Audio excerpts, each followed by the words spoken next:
McKay, Member of Parliament, Scarborough-Guildwood riding, as well as the Parliamentary Secretary to the Minister of Defense, is here with us at Holy Trinity Armenian Church.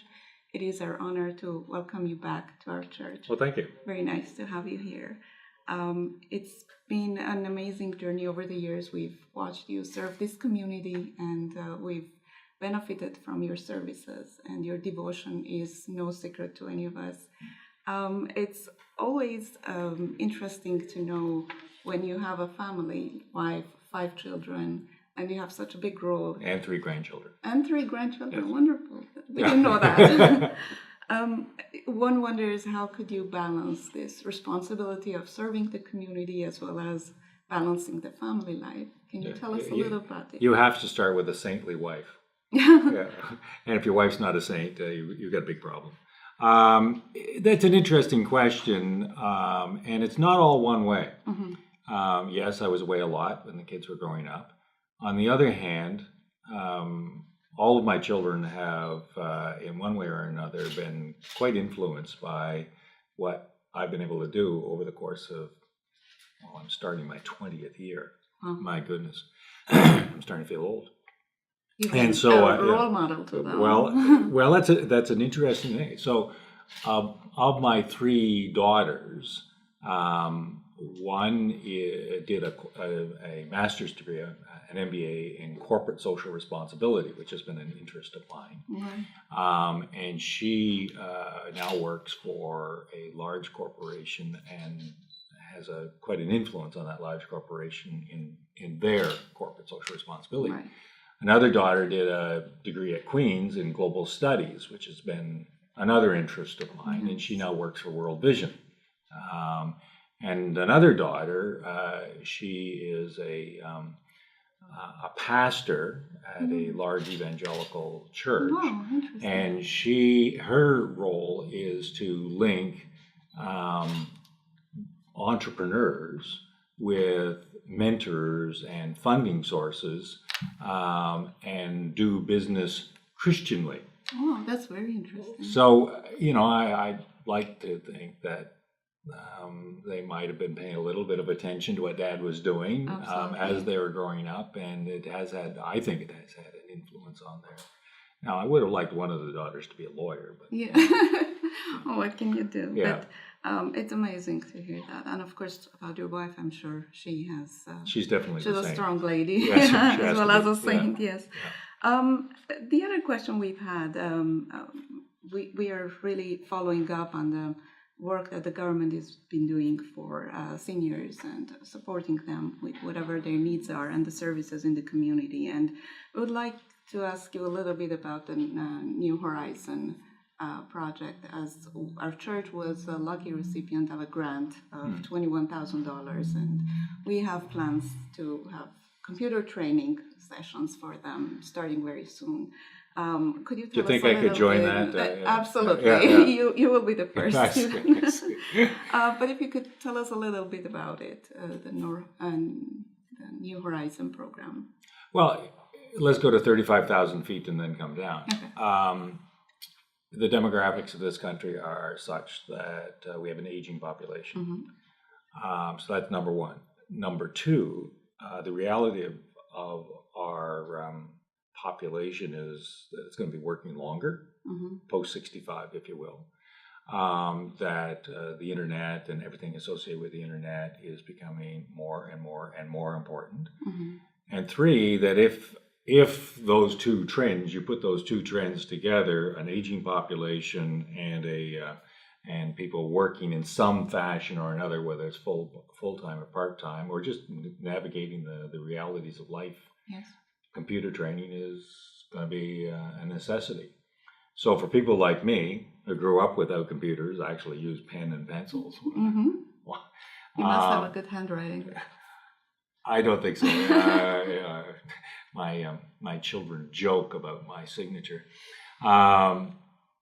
So you put all those sort of trends together, mm-hmm. and you realize that this becomes quite important. And we want to maintain seniors in an active way. We want to maintain it not only for their health, but also for their continued participation and Yes. contribution to society. Hence the program, and hence your community's willingness to apply, and B, to recognize these realities. And my guess is that you'll have some rather enthusiastic participants who will graduate and show the rest of us how to do things. We think we're going to have many sessions to come, as one session for a few people won't be enough. I'm sure it's going to be a popular program, but we appreciate that. The other thing is our community is getting larger by, again, with the Liberal government assisting the newcomers, specifically from Syria, the refugees. They're arriving. I know for a fact that about 2,000 Armenian Syrians arrived to Toronto, and about 120 of them are across the Canada. We're expecting another 200 to arrive in near future. Could you collaborate a little bit about that? Well, it's been quite a journey. Here we are, end of June 2016.